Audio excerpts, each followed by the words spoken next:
Hello everyone, welcome back to my YouTube channel Life Sciences and I am your educator Supriya। तो guys previous video मैंने GPCR pathway से जो cholera toxin से related video को upload किया था। आज का जो वीडियो है वो पर्टूसिस टॉक्सिन के बारे में। सो लेट्स स्टार्ट द वीडियो। ये दोनों ही पाथवे जो सेल सरफेस रिसेप्टर GPCR है उससे बिलोंग करते हैं और काफ़ी इंपॉर्टेंट भी है। इसका बेसिक भी आपको पता होना चाहिए, पार्ट बी में इससे रिलेटेड क्वेश्चंस आते हैं। So let's start the video. Pertussis toxin की बात करें तो the toxin that is produced by Bordetella pertussis, ये एक बैक्टीरिया है, जिस बैक्टीरिया का नाम है, ठीक है, नेम है। A bacterium that commonly infects respiratory tract cells and causing whooping cough. जिस तरह से अगर आप कॉलरा टॉक्सिन को भी साथ में लेके चलिए तो आपको इजिली लर्न हो जाए। वो जो टॉक्सिन था, कॉलरा टॉक्सिन रिलीज कर रहा था, बैक्टीरियम का नाम था विब्रियो कॉलरी, और वो वाटरी डायरिया को डिजीज को कॉज कर रहा था। यहाँ पे जो डिजीज कॉज हो रही है वो है वूपिंग कफ। यहाँ पे क्या एक चीज़ इंपॉर्टेंट है कि अगर आपने कॉलरा टॉक्सिन का वीडियो देखा है सो वहाँ पे जो जी अल्फा था वो स्टिमुलेटरी था, ठीक है, मतलब जी अल्फा स्टिमुलेटरी था। यहाँ पे जो जी प्रोटीन है वो इनहिबिटरी है, इसीलिए इसको आई से दिखाया गया। Modification of G alpha inhibitory that prevents release of bound GTP, यानी कि जब जी प्रोटीन जीडीपी फॉर्म में बाउंड हो जाता है तो उसको प्रिवेंट करके रखता है।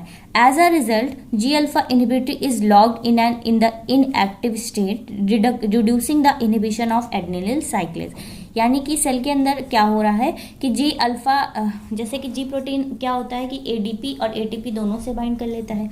जब वो एडीपी से बाइंड करता है तब ऑफ स्टेट में होता है, और जब एटीपी से बाइंड करता है तब ऑन स्टेट में होता है। तो यहाँ पे क्या हो रहा है कि जी अल्फा की जो इनहिबिटरी सब यूनिट है ये जी अल्फा को एडीपी के फॉर्म में लॉक्ड कर देती है, जिसकी वजह से सेल के अंदर जो एडेनिल साइक्लेज है उसका इनहिबिशन जो है वो रुक जाता है, यानी कि उसका मतलब रिलीज होना जो है एक तरह से इनहिबिट हो जाता है।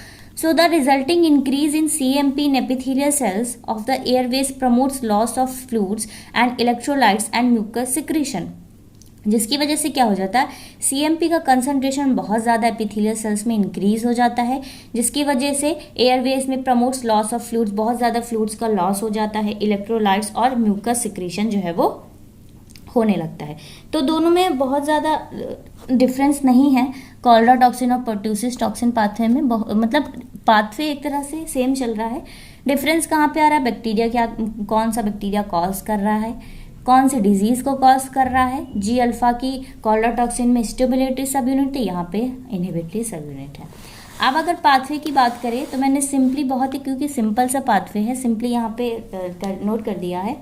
जब पर्ट्यूसिस टॉक्सिन प्रेजेंट होता है तो ये देखिए जी अल्फा की alpha sub unit, beta and gamma sub unit, G alpha inhibitory GDP से बाइंड किया हुआ है और ये इसको क्या करता है, जी इनहिबिटरी अल्फा लॉक्ड कर देता है जीडीपी को बाउंड स्टेट में, जिसकी वजह से सेल के अंदर जो एडेनिल साइक्लेज है वो कंटिन्यूसली क्या, उसको कोई रोकने वाला नहीं। एडेनिल साइक्लेज का क्या काम होता है, वो सीएमपी का सिक्रीशन कराता है, तो जिसकी वजह से एडेनिल साइक्लेज जो है वो सीएमपी का सिक्रीशन कराता रहता है, क्योंकि उसे कोई इनहिबिट करने वाला नहीं है। सेल के अंदर सीएमपी का कंसंट्रेशन बहुत ज़्यादा हाई हो जाता है, एडीपी राइबोसोलेशन के थ्रू क्या हो जाता है, फिर यहाँ पे एयरवेज में फ्लूइड्स का सिक्रीशन, इलेक्ट्रोलाइट और म्यूकस का सिक्रीशन होने लगता है।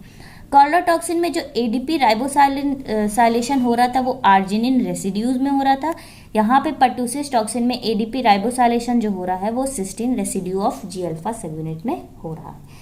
तो दोनों ही पाथवे बहुत इंपॉर्टेंट है, जीपीसीआर से रिलेटेड और बहुत इजी भी है। सिंपली आप कंपेयर भी करके चलिएगा। पर्ट्यूसिस टॉक्सिन जो बैक्टीरिया रिलीज कर रहा है वो है बॉटिला पर्ट्यूसिस और ये वूपिंग कफ डिजीज को कॉज कर रहा है। कॉलरा टॉक्सिन जो बैक्टीरिया रिलीज कर रहा है वो है विब्रियो कॉलरी और वो वाटरी डायरिया को क्या कहते हैं, कॉज कर रहा है। कॉलरा टॉक्सिन में जो जी अल्फा सब यूनिट है वो है स्टिमुलेटरी और पर्ट्यूसिस टॉक्सिन में इनहिबिटरी है।